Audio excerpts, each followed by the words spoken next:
famille de Dieu, où tout le monde ne fait plus qu'un. Ils m'ont ouvert au grand leur cœur, je suis heureux d'être un des leurs dans cette famille de Dieu. Que j'aime la famille de Dieu, où tout le monde ne fait plus qu'un. Ils m'ont ouvert au grand leur cœur, je suis heureux d'être un des leurs dans cette famille de Dieu. Ils m'ont ouvert au grand leur cœur, je suis heureux d'être un des leurs dans cette famille de Dieu.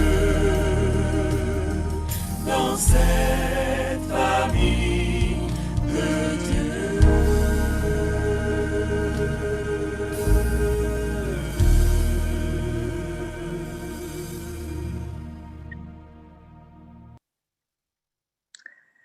La foi au service de l'espérance, Abraham et la vie familiale. Je salue donc le pasteur Stajanovic et je lui laisse la parole. Bonne écoute. Merci beaucoup. Je suis très content de pouvoir partager avec vous le sujet de ce soir. Comme je vous ai dit hier, on va modifier un tout petit peu le programme parce que j'ai décidé de ne pas courir à travers les commandements, mais chaque fois j'ai fait juste en partie. Et c'est ce que je vais faire aussi le soir. On va parler d'Abraham, mais on va parler aussi des commandements. Par contre, j'ai vu une question et je ne sais pas s'il y a d'autres questions. Manu m'avait dit de me préparer pour répondre aux questions. Et j'ai vu une question qui était liée à l'idée de 3 témoins que le sabbat que nous observons aujourd'hui est le sabbat exactement comme Dieu l'a imaginé au moment de la création. Quelles sont les preuves que nous avons que rien n'a changé, que notre sabbat d'aujourd'hui, c'est exactement ce qui s'est passé il y a plusieurs milliers d'années. Et voilà, c'est donc... pardon. J'espère que vous m'entendez mieux maintenant. Merci de m'avoir signalé que le son n'est pas bon. Est-ce que maintenant ça va mieux? Ça va, regarde, oui. Voilà, très bien, merci. J'ai lu une question dans le chat qui disait que quelqu'un voudrait avoir 3 témoins que le sabbat que Dieu a créé au moment de la création, c'est exactement le même comme aujourd'hui. Quelles sont les preuves que nous avons? Alors, c'est une très bonne question. Je ne vais pas être très long là-dessus. Et je sais que c'est une question très théologique. Et on pourrait passer une soirée à discuter de cela. Mais pour être rapide, je vais vous donner 3 témoins. Parce qu'en fait, tout est ramené à la question, est-ce qu'on croit à la parole de Dieu ou pas? Les 3 témoins sont Jésus, Moïse et Noé.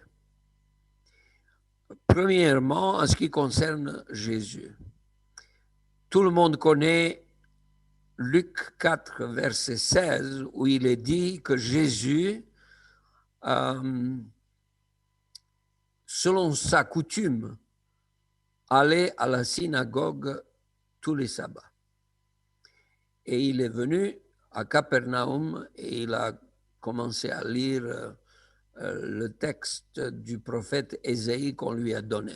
Ça, c'est une habitude. Quand vous venez dans une synagogue, on va vous donner des textes à lire. C'est ce que Jésus avait fait. Et il s'est fait que le texte du prophète Ésaïe a parlé des temps messianiques. et la prédication de Jésus était très courte. Aujourd'hui, vous avez vu cette parole s'accomplir devant vos yeux. Et tout le monde savait de quoi il s'agissait. Tout le monde savait que ce texte parlait des temps messianiques et tout le monde était émerveillé avec le message de Jésus. Mais le point de cet événement à Capernaum est le suivant. Le Créateur qui a créé le monde à 6 jours et qui a mis à part le 7e jour pour le sanctifier, ce même Créateur est venu à Capernaum et il dit, selon sa coutume, il est allé à la synagogue pour adorer Dieu, pour adorer son Père. Alors si on regarde Jésus comme créateur qui est parmi nous et qui reconnaît le même jour de sabbat et qui le fait selon sa coutume, c'est-à-dire régulièrement, ça voudrait dire que le créateur parmi nous confirme que ce sabbat, ce jour est exactement celui qu'il a choisi. Sinon, Jésus aurait la possibilité de faire plein d'enseignements et de dire, écoutez, vous vous êtes trompé. Il y avait à plusieurs moments dans l'histoire des changements de calendrier et c'est la raison pour laquelle vous devez commencer maintenant à observer le jeudi parce que le jeudi, c'est le vrai sabbat. Mais ce n'était pas le cas. Le Créateur des cieux et de la terre qui était parmi nous a confirmé et allait régulièrement le même jour de sabbat comme nous. Et nous savons très bien que depuis Jésus-Christ jusqu'à aujourd'hui, pendant 2000 ans, il n'y avait pas de changement de calendrier. Il y avait des calendriers qui changeaient, mais il n'y avait pas de changement de jour. Par exemple, la Révolution française a voulu changer et créer une semaine de 10 jours, mais on sait que ça n'a pas fonctionné. Et très rapidement, tout le monde s'est rendu compte de travailler 9 jours et se reposer le 10e, ça n'a pas beaucoup de sens, à moins que quelqu'un aime tellement les mathématiques pour dire « oh, c'est plus facile de calculer avec 10 ». Mais c'était beaucoup mieux comme Dieu a choisi dès le départ et tout le monde est retourné très rapidement vers la semaine d'origine. Donc ça, c'est le premier témoin. Le deuxième témoin, c'est Moïse. Je me rappelle bien avoir discuté avec plusieurs rabbins à Strasbourg et cette question de la manne est une grande question. Elle impressionne toujours le peuple d'Israël. Et je dis, ça m'impressionne à moi aussi très sincèrement et très régulièrement. Alors, vous savez que pendant 40 ans, les Israélites ont mangé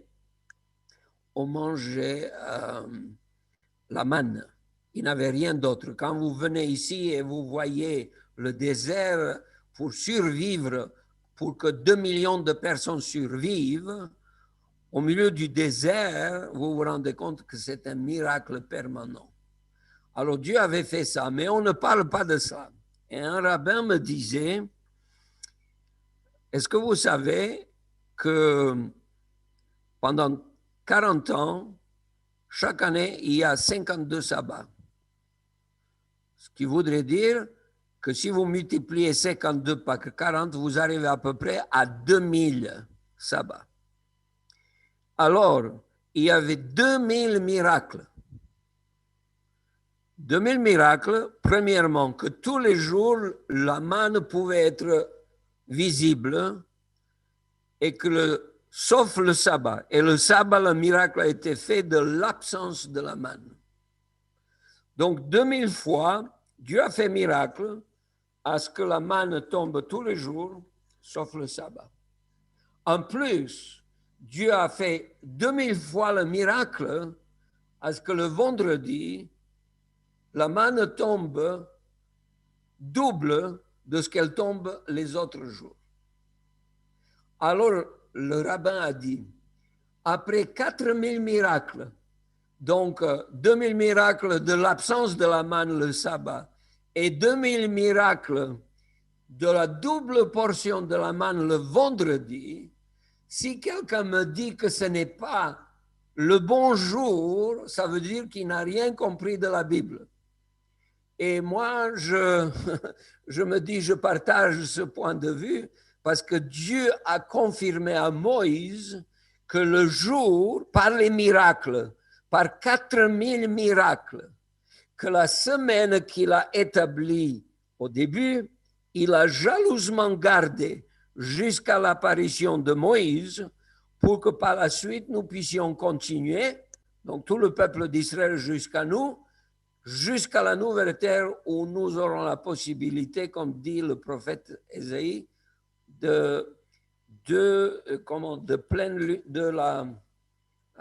chaque mois et chaque sabbat, nous aurons l'occasion de vivre en la présence du Seigneur. Et le troisième témoin que je donnerai, c'est le témoin de Noé. Vous savez, ce sont que les 8 personnes qui nous relient au temps d'avant le déluge. Et ce temps avant le déluge est un temps qu'on n'a pas beaucoup d'éléments et surtout pas énormément de chronologie. Mais lorsque vous lisez le texte du déluge, vous vous rendrez compte que tout est mentionné minutieusement. Et même lorsqu'on parle du chapitre 8 et 9, et quand il y a la fin du déluge, c'est dit exactement quel jour l'arche s'est arrêtée, quel jour le toit a été ouvert, quel jour Moïse a laissé partir une colombe, quel jour elle est retournée avec une branche d'olivier dans son bec, etc., etc. Et quand ils sont sortis, c'est dit exactement quel jour, le 7e jour du mois, je ne sais pas quel, le 21e jour de ce mois, etc. Donc la chronologie avant et après le déluge a la connexion à travers le témoignage de Noé. Donc, quelle est la preuve que nous avons le même sabbat, le témoignage de la Bible? Et le témoignage de la Bible nous ramène vers la question essentielle. Est-ce qu'on croit à la vérité de la Bible? Si vous ne croyez pas, personne ne vous convaincra. Mais si vous croyez, vous serez bénis. Et vous verrez que Dieu a jalousement gardé, préservé sa journée, qu'il a béni spécialement. Et à travers plusieurs témoins, nous avons la possibilité aujourd'hui de nous rencontrer le jour du sabbat pour adorer. Voilà, ma réponse peut-être était un peu longue, mais c'est très difficile de faire plus court, parce que la question était assez complexe. Et si vous voulez regarder les documents extra-bibliques, vous pouvez, il y a beaucoup de choses. Dans ce cas, il me faut une présentation, mais vous n'arriverez jamais à une certitude à 100% regardant les documents extra-bibliques. Vous avez quelques très bonnes indications. On a les preuves que le sabbat a été observé, que le jour de préparation, ça existe dans plein de pays. Par exemple, en Grèce, quand vous dites vendredi, pour eux, ça se dit jour de préparation. Ça se dit toujours comme ça. Et donc, des sources anciennes, vous avez des preuves. Par contre, la meilleure preuve que nous avons le jour du sabbat, c'est que Jésus l'a confirmé, le Créateur l'a confirmé, Moïse a vu 4000 miracles pour le sabbat et Noé nous a transcrit selon leur propre calendrier exactement tous les détails pour que nous puissions avoir une connexion avec les événements avant le déluge. Est-ce que je pourrais partir maintenant vers ma présentation? J'espère que que ça fonctionnera. Laissez-moi juste voir. Voilà. Un résumé de ce que nous avons vu hier. La famille devrait être un lieu de l'unité. Vous vous rappelez, si nous voulons avoir des familles unies, nous avons besoin d'un seul Dieu. Une famille avec beaucoup de dieux, ça ne fonctionne pas bien.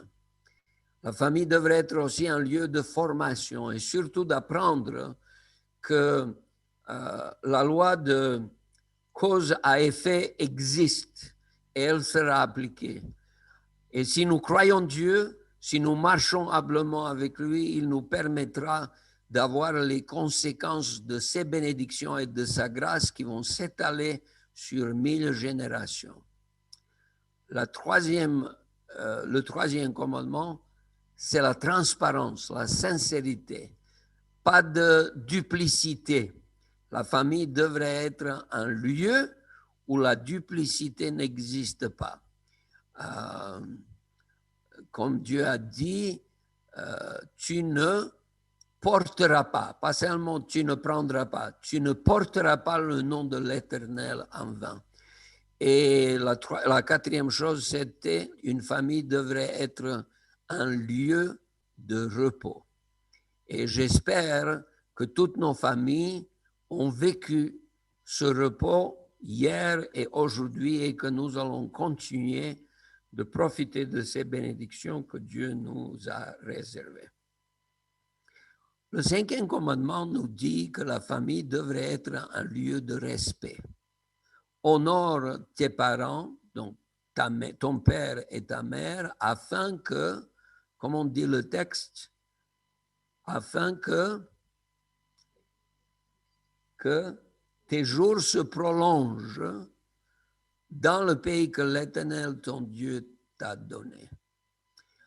Premièrement, il y a plusieurs éléments, mais tout ce que je vais dire, je pense que c'est vraiment essentiel. D'ailleurs, j'aimerais encore rappeler, comme je l'ai dit hier, pour qu'il n'y ait pas de malentendu. Les commandements, les 10 commandements ne sont pas donnés essentiellement pour qu'on les observe le sabbat à l'église. Les commandements sont donnés pour une observation à l'intérieur de notre vie familiale. Parce que c'est logique.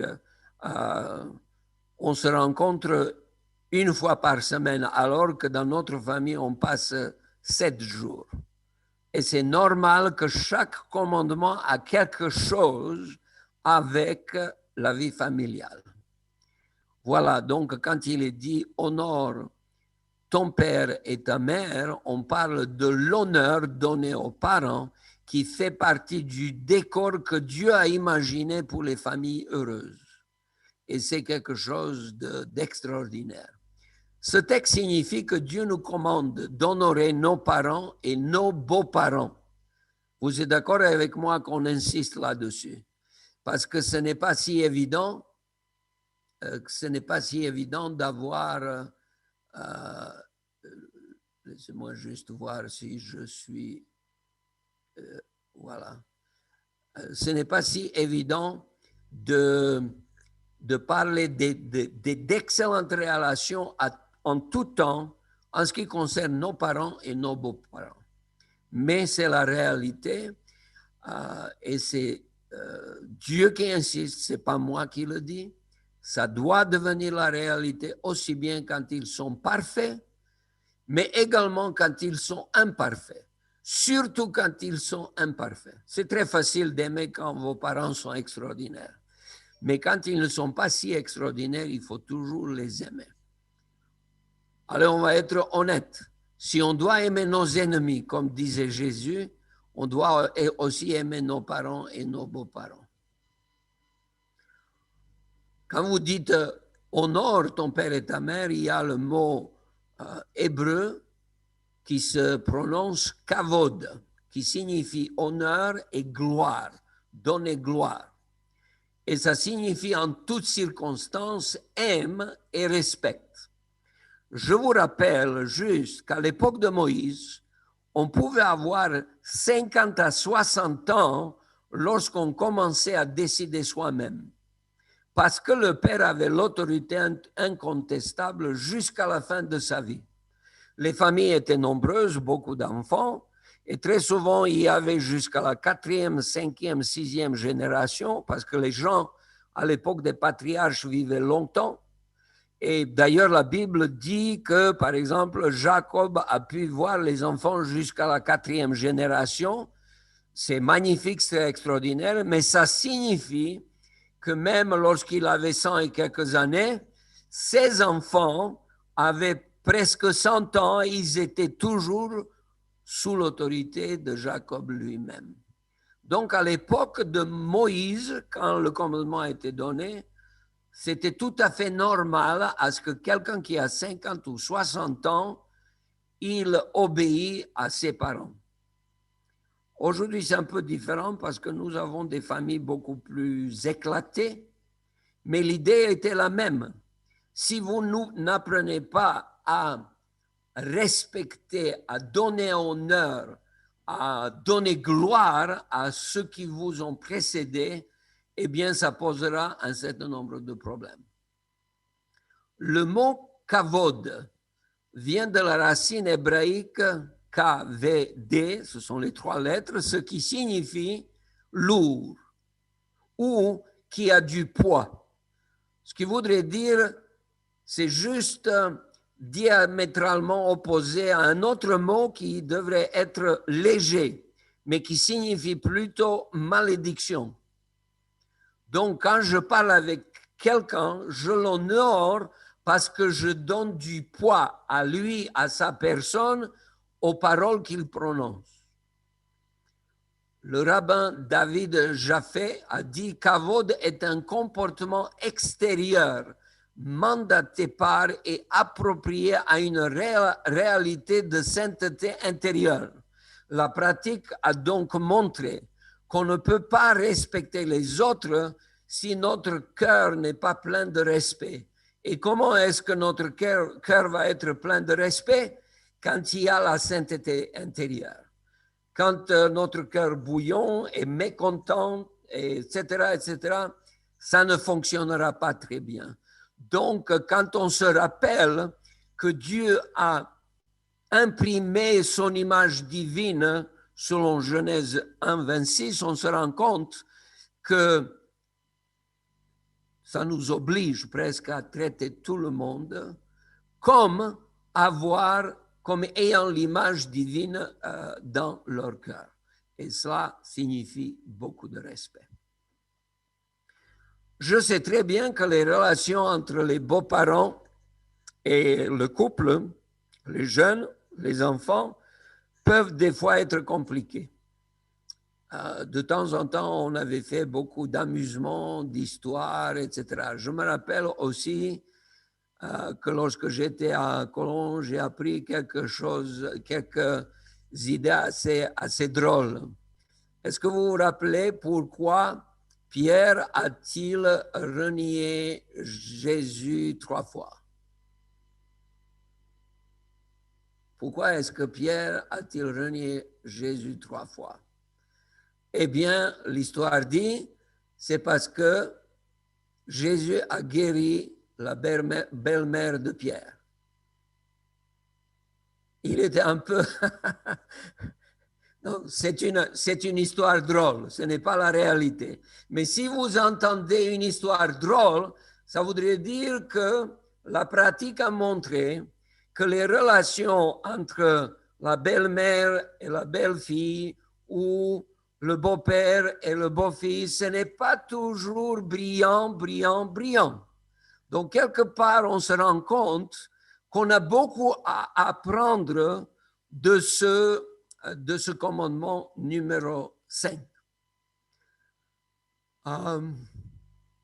C'est la raison pour laquelle j'aimerais dire à tout le monde, prenez soin des parents, prenez soin des beaux-parents, prenez même soin des parents jusqu'à la fin de leur vie. Ne les abandonnez pas en cours de la route. Qu'ils puissent passer leur vieillesse dans la dignité. Jésus nous rappelle cela. Dans Matthieu 15, versets 3 à 6, il dit, « Et vous, pourquoi transgressez-vous le commandement de Dieu au profit de votre tradition? Car Dieu a dit, honore ton père et ta mère. Et il a dit même, celui qui maudira son père ou sa mère sera puni de mort. Mais vous, vous dites, celui qui dira à son père ou à sa mère, ce dont j'aurais pu t'assister est une offrande de Dieu. C'est la raison pour laquelle je ne peux pas te donner cet argent, je ne peux pas me tenir obligé de t'honorer. Vous annulez ainsi la parole de Dieu au profit de votre tradition. » En d'autres mots, ne trouvez aucune excuse d'oublier vos parents et vos beaux-parents. C'est votre devoir. C'est Dieu qui a prévu comme cela. Et Dieu n'aime pas les tricheries. Vous savez ce que le peuple d'Israël a fait à l'époque de Jésus? Eh bien, il disait, oui, j'ai de l'argent, mais je vais considérer cet argent comme réservé pour l'Église. Donc, je ne peux pas aider mes parents qui sont dans le besoin. Et Jésus dit, ça c'est votre parole. Ma parole n'est pas comme ça. Ma parole dit, occupe-toi de tes parents. Et toi, tu veux tricher et tu veux utiliser Korban, ce qui signifie l'argent réservé pour Dieu. Donc, ils disent, et vous connaissez bien cette règle, quand tu promets quelque chose à Dieu, fais attention pour réaliser cette promesse. C'est Ecclésiaste, le chapitre 5. Il ne faut pas que tu dises, oui, je vais donner à Dieu, puis après tu ne donnes pas. Il vaut mieux, dit la Bible, ne pas promettre que de promettre et ne pas donner. Parce que Dieu est au ciel et toi, tu es sur la terre. Donc, respecte. Quand tu dis oui, tu promets et tu réalises. Et les gens ont utilisé ça pour oublier un tout petit peu leurs parents. Eh bien, Jésus dit, vous n'avez pas le droit d'établir la tradition des hommes qui va pénaliser quiconque, parce que la parole divine est la plus importante. Et si Dieu a dit, occupe-toi de tes parents, honore ton père et ta mère, mais tu vas le faire parce que c'est la volonté de Dieu. Si je dis cela, j'aimerais aussi dire que honorer, ça ne signifie pas accepter des comportements qui sont inacceptables. Dans le monde d'aujourd'hui, vous pouvez trouver toutes sortes de choses. Et dans vos nouvelles, vous pouvez lire, nous avons entendu plein de choses aux États-Unis, en France aussi, beaucoup d'inceste, beaucoup de pédophilie, beaucoup de comportements qui sont horribles. Le comportement criminel est toujours criminel. C'est comme ça que ça se passe quand Dieu est éliminé de la vie familiale. Violence parentale, prostitution forcée. Imaginez les parents qui poussent les enfants afin d'avoir assez d'argent, ils poussent les enfants à se prostituer. Trafic d'enfants, femmes battues, hommes battus, l'inceste, pédophilie, etc., n'entrent pas dans cette déclaration. Comme disait quelqu'un en Autriche, vous aimez vos membres de famille qui font des choses criminelles. Eh bien, vous devez les dénoncer parce que c'est criminel. Et ensuite, vous allez les aimer et vous allez les visiter s'il faut tous les jours en prison. Mais on ne peut pas permettre aux gens qui font des choses horribles de continuer à abuser d'autres membres de la famille. C'est la raison pour laquelle l'Église adventiste a toujours été de côté des victimes et nous ne pouvons pas nous taire ou dissimuler les comportements inadmissibles. Ceci étant dit, je reviens sur ce que j'ai dit. Dans la plupart des cas, dans 99,999%, notre devoir, c'est d'honorer les membres de notre famille et tout spécialement notre père et notre mère. La deuxième chose qui découle de ce chapitre et qui est vraiment essentielle, c'est la règle du Nouveau Testament. D'abord les siens et ensuite les autres. Ça peut paraître un peu surprenant, mais c'est comme ça. Quelqu'un disait, avec le 5e commandement, la deuxième direction fondamentale des commandements, en tant que principe, valeur fondamentale de la vie en alliance avec l'Éternel, est prise.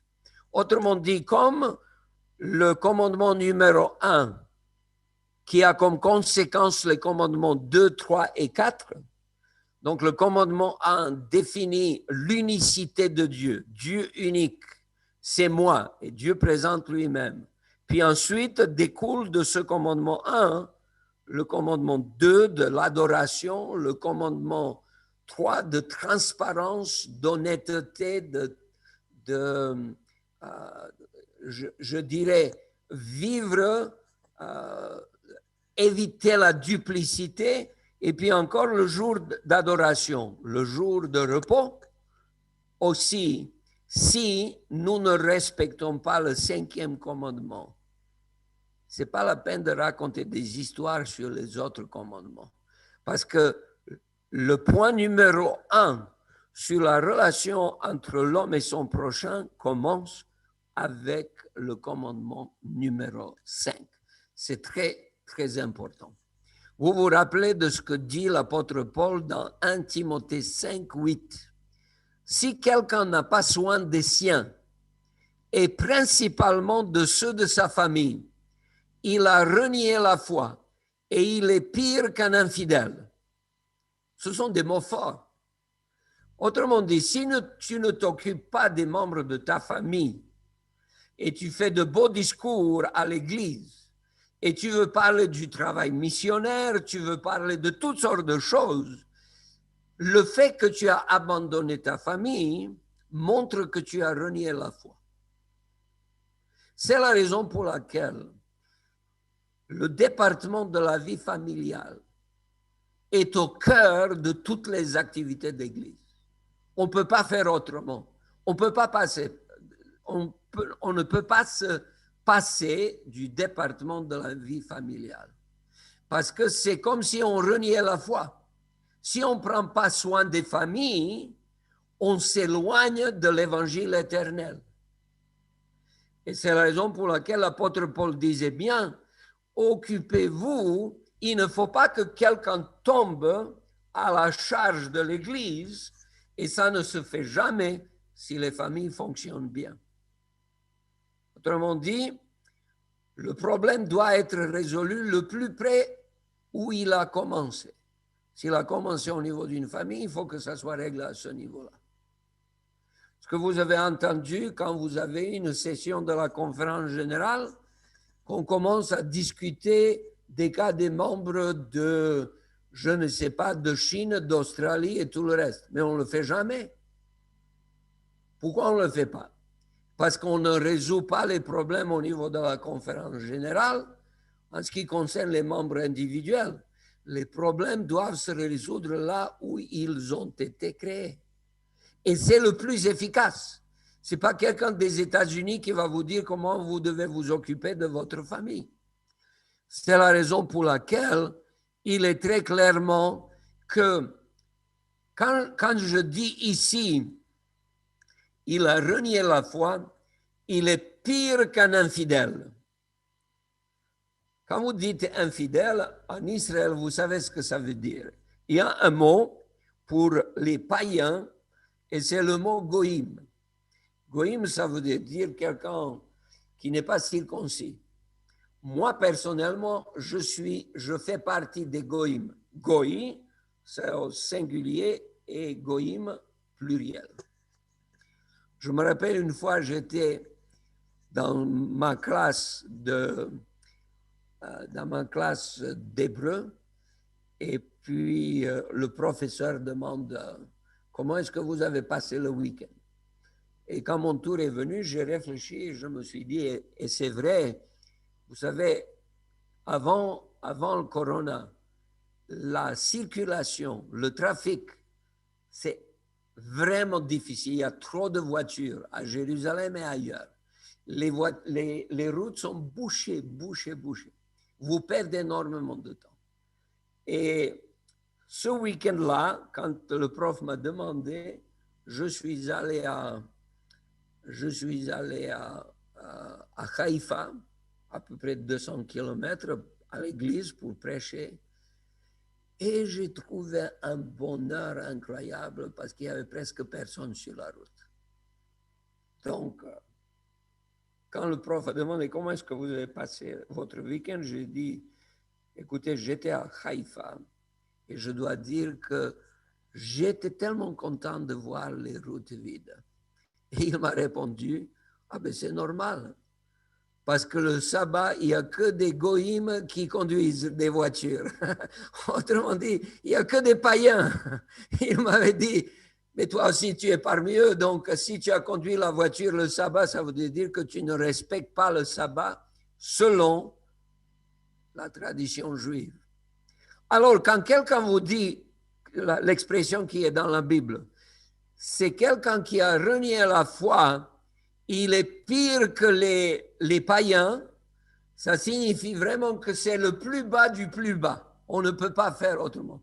Donc, avec lui, on ne mange pas, on n'a aucun commerce, rien du tout, parce que celui-là qui ne prend pas soin de sa famille, il n'est pas digne à ce qu'on puisse établir une bonne relation avec lui. Vous comprenez quelle est la force des mots que l'apôtre Paul utilise pour dire, s'il vous plaît, les parents et les enfants, aimez-vous les uns les autres. Quand Jésus a dit à ses disciples, aimez-vous les uns les autres, ça ne signifie pas uniquement aimez-vous entre les disciples, mais ça signifie aimez-vous les uns les autres, tous ceux qui font partie de mon Église.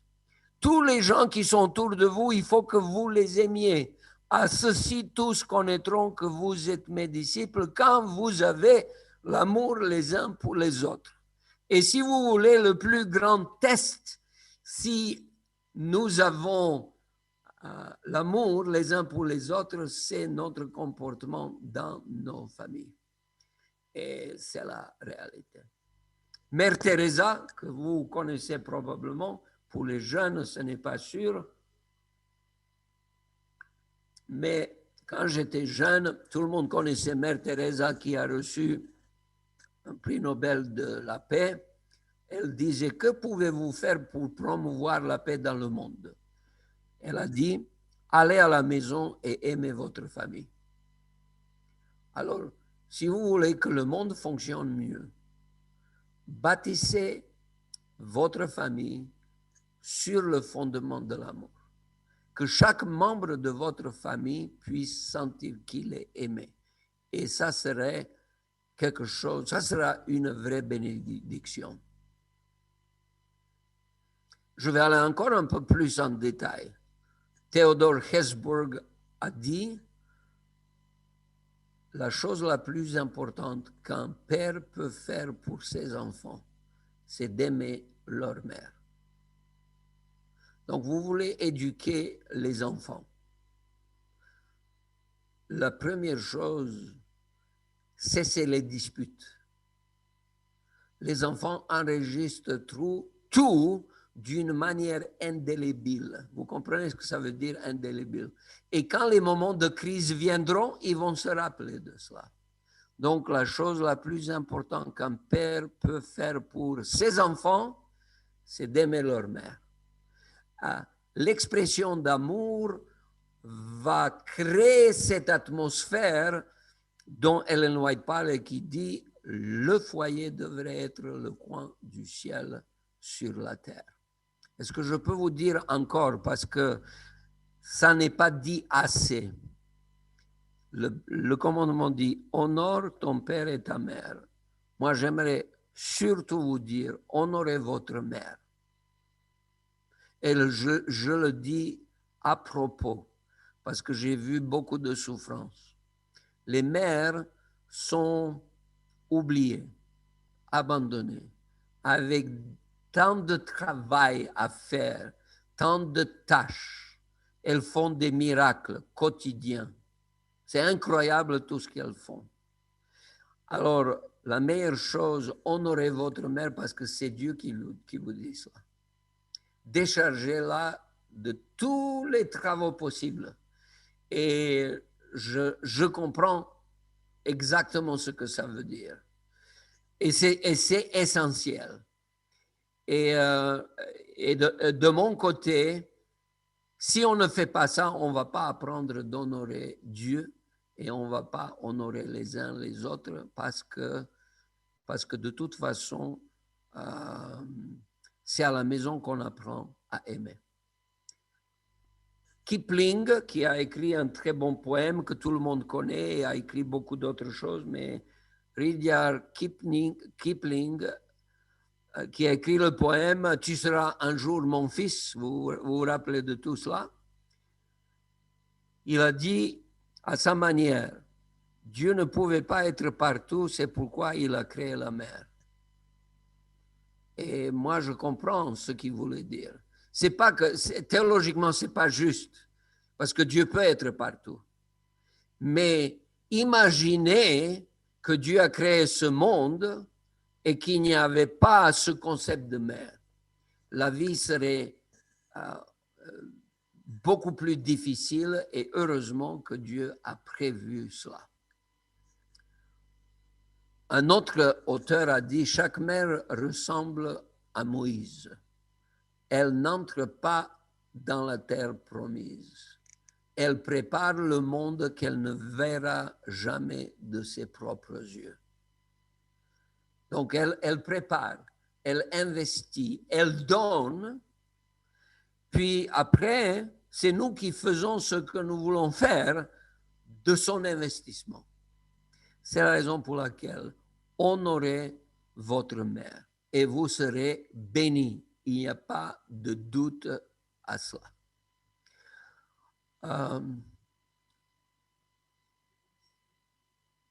Combien encore? Ok.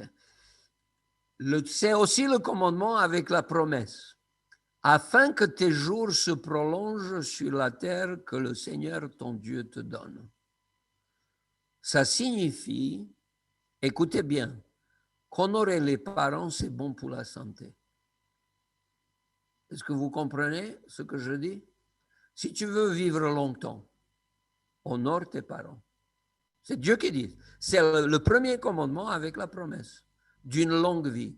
D'avoir une longue vie, ça signifie avoir la santé.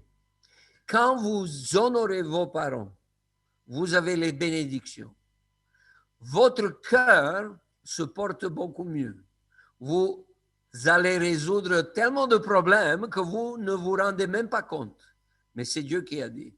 Quand il y a l'harmonie dans la vie familiale, il y aura toujours la bénédiction.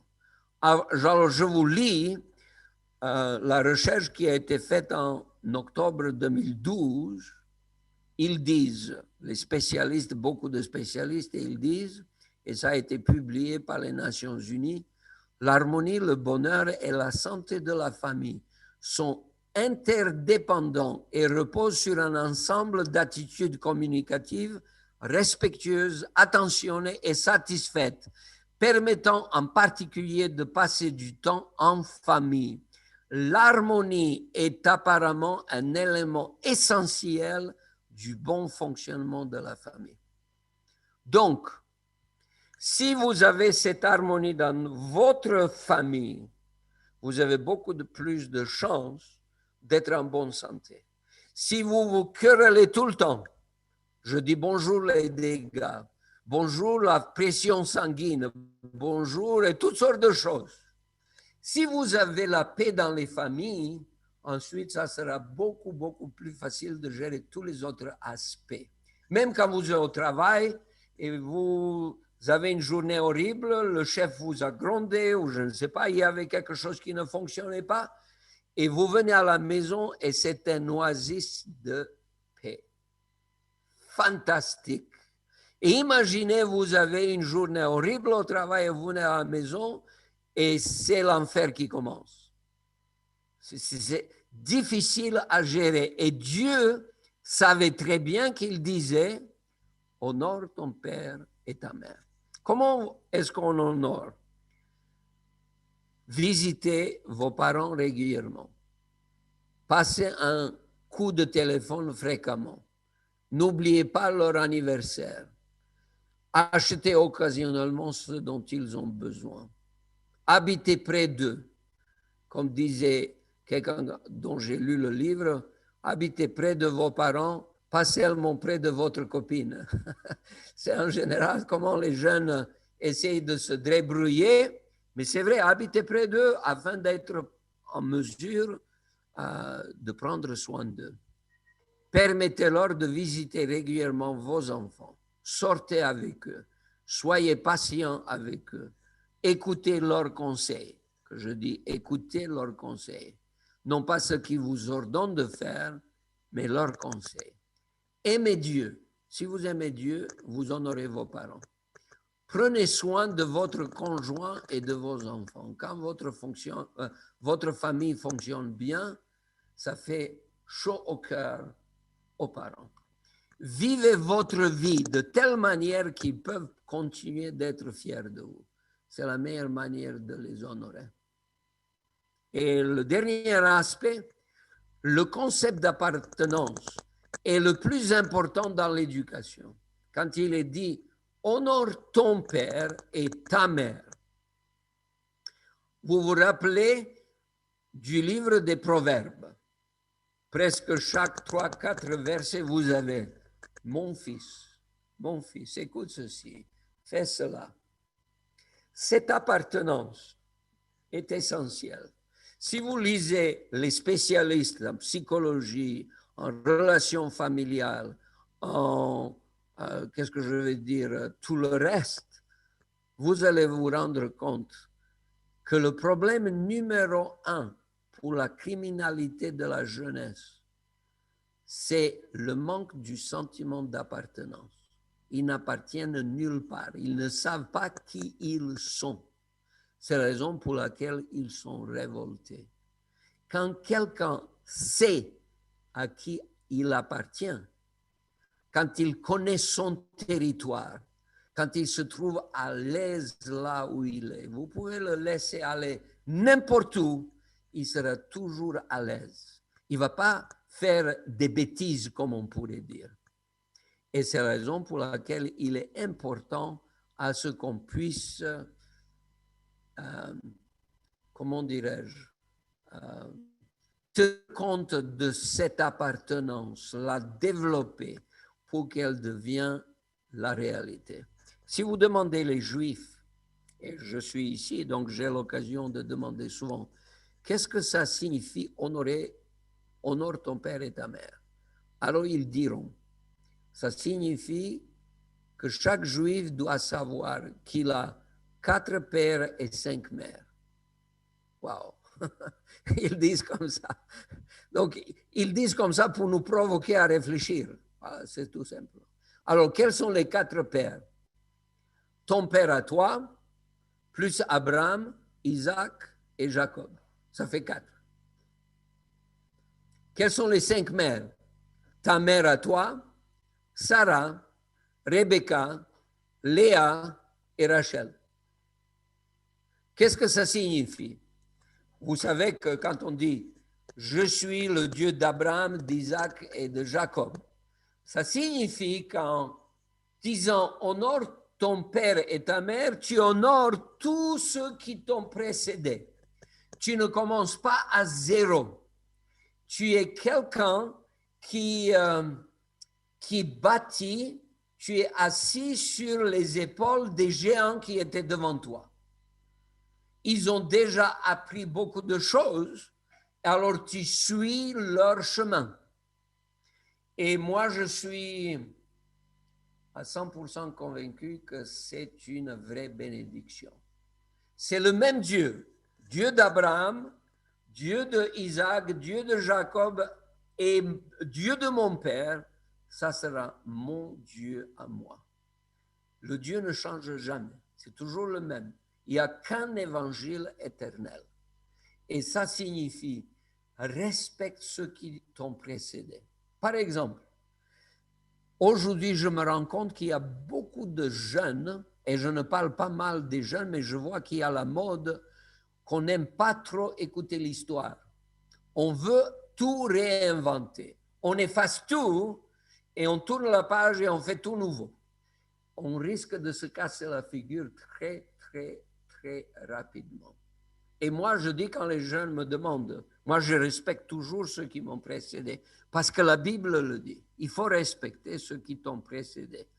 Alors, imagine si vous n'aimez pas ce qui était avant. OK, on va vous supprimer l'électricité. Parce que ce n'est pas vous qui avez imaginé l'électricité. OK? Alors, tu vas te rendre compte qu'il n'y aura pas d'eau chaude dans ta salle de bain, qu'il n'y aura pas de téléphone cellulaire, qu'il n'y aura pas de télévision, qu'il n'y aura rien du tout. Tu vas vers très rapidement, tu ne pourras pas cuire, rien pour manger, etc. et tout le reste. Eh bien, on te dira, va maintenant faire la recherche et on va voir si dans 3 ou 4 générations, tu vas découvrir l'électricité. Alors qu'on est tous contents d'avoir l'électricité. Les gens qui nous ont précédés ont fait beaucoup de sacrifices pour que nous puissions bénéficier des choses qui sont très utiles. Par exemple, l'hôpital. Ce n'est pas moi qui l'avais imaginé et je profite de l'hôpital. En général, je suis né dans un hôpital que je n'ai pas construit. C'est normal parce que je bâtis sur ceux qui m'ont précédé. Ça, c'est la vie.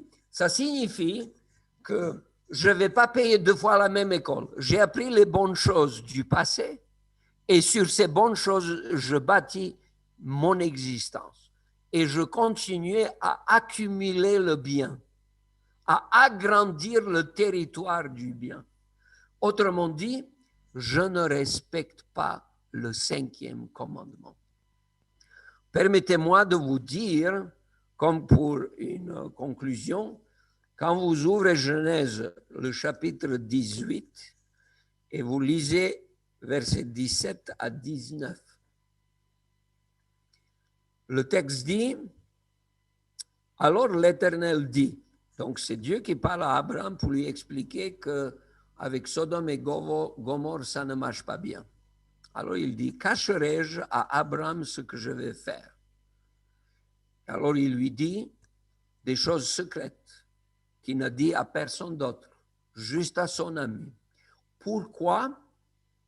Le texte dit, il explique pourquoi Dieu est prêt à confier à Abraham des secrets. Il dit, Abraham deviendra certainement une nation grande et puissante, et en lui seront bénies toutes les nations de la terre, car je l'ai choisi, afin qu'il ordonne à ses fils et à sa maison après lui de garder la voie de l'Éternel en pratiquant la droiture et la justice, et qu'ainsi l'Éternel accomplisse en faveur d'Abraham les promesses qu'il lui a faites. Alors, vous avez tellement d'éléments intéressants et très importants dans ce texte. Premièrement, vous devez savoir que Dieu a établi une alliance avec Abraham.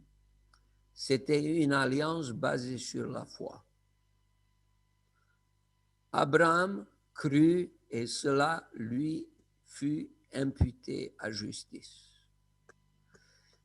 Ça n'a pas été basé sur la circoncision, dit l'apôtre Pierre, mais avant la circoncision, l'alliance a été établie pour qu'Abraham puisse être le père des circoncis et le père des incirconcis.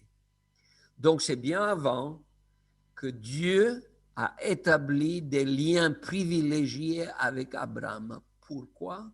Parce qu'il savait une chose, que le texte dit ici, car je l'ai choisi.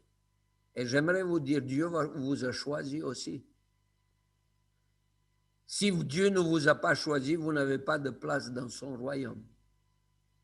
Et vous vous rappelez Romains 8 qui dit, car Dieu a prédestiné, etc., et choisi et glorifié vers la fin.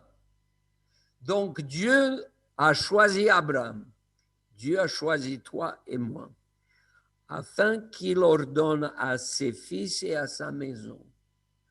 Le premier lieu de travail pour nous tous, c'est notre maison. Le premier devoir religieux, c'est la transformation de la vie familiale. Le département de la vie familiale est le cœur de chaque église. Quand les familles souffrent, l'église souffre, la société souffre. Il n'y a pas de discussion à ce niveau-là. Et Dieu, et le texte dit ici, je l'ai choisi Abraham afin qu'il ordonne à ses fils et à sa maison de garder non pas ses idées, non pas juste de montrer son autorité, mais de garder la voie de l'Éternel. C'est comme ça qu'on enseigne l'amour. On n'impose pas notre point de vue, mais on appelle la génération à venir, nos enfants, à suivre la voie de l'Éternel. Ce que je vous prêche pendant cette semaine, c'est la voie de l'Éternel. C'est la voie de l'espérance. C'est la voie qui nous permet, comme il est dit dans tous les textes concernant Abraham, qui est le père de la foi, c'est l'endroit idéal dans la parole de Dieu où nous pouvons découvrir la vraie espérance. Et cette espérance ne trompe jamais. Si vous lisez l'Épître aux Hébreux au chapitre 11, vous allez voir plusieurs fois, il est dit, c'est par la foi qu'Abraham. J'aimerais que vous et moi, nous puissions avoir cette foi et que nous puissions, à l'intérieur de notre maison, avoir assez de courage de regarder la réalité en face et non pas de suivre la voie du père ou la voie de la mère ou la voie des enfants ou je ne sais pas quelle voie, mais de suivre la voie de l'Éternel parce que c'est la plus bénie, la plus importante et la seule qui va nous amener vers l'éternité. Jésus a parlé de cette foi. Il a dit, je suis le chemin, la vérité et la vie. Lorsque au cœur du foyer se trouve Jésus-Christ, nous n'avons rien à craindre. Et moi, je vous invite à ce que nous puissions être parmi ceux qui vont tenir bon dans toutes sortes de circonstances, même au milieu d'une pandémie, parce que nous savons que nos familles sont bénies par Dieu, que nous appartenons à lui. Et comme nous appartenons à Dieu, nous sommes fiers d'appartenir à nos familles, à nos parents, et nous sommes fiers de continuer de cheminer à travers cette voie de l'Éternel et d'être une bénédiction pour tous. Donc, mes amis, n'oubliez pas, vous avez 4 pères et 5 mères. Et ça signifie que vous avez la foi d'Abraham et vous avez l'espérance d'Abraham et vous avez la destinée d'Abraham. Je vais dire comme cela. Vous savez qu'aujourd'hui, en Israël, il n'y a pas de temple. Il y a juste un mur qui s'appelle le mur des lamentations. Le mur des lamentations nous rappelle que la prêtrise, selon l'ordre d'Aaron, s'est arrêtée il y a 2000 ans. Et que Jésus-Christ a introduit la prêtrise selon l'ordre de Melchisédek. Quand est-ce que Melchisédek existait? À l'époque d'Abraham. Et le texte nous dit, si vous lisez tout le chapitre 18, chapitre 14, 15, 16, 18, vous allez voir que Melchisédek est venu auprès d'Abraham avec du pain et du vin. Et il a béni Abraham. Qu'est-ce que ça signifie? Ça signifie que lorsque nous avons la Sainte Seine, nous n'avons pas une version raccourcie de la Pâque. Parce que là, désolé, je crois que la mer Méditerranéenne est un peu agitée. Tout d'un coup, j'ai perdu à travers mon laptop. Alors, je suis maintenant avec vous, avec mon téléphone cellulaire. Et je suis arrivé jusqu'au bout. J'aimerais juste vous dire que Jésus-Christ nous rappelle la bienheureuse espérance qu'il a donnée à Abraham. Et il lui a dit, j'ai foi que tu vas prendre soin de ta famille et tu vas ordonner à tes enfants et à leurs enfants et ainsi de suite pour qu'ils observent ma voie, la voie de l'Éternel. Que cela puisse être notre expérience et je suis sûr que Dieu nous bénira. Amen. Amen. Amen. Merci, pasteur Stojanovic. Oui. Je vais vous inviter à entonner le chant thème qui sera suivi par la prière faite avec Fred.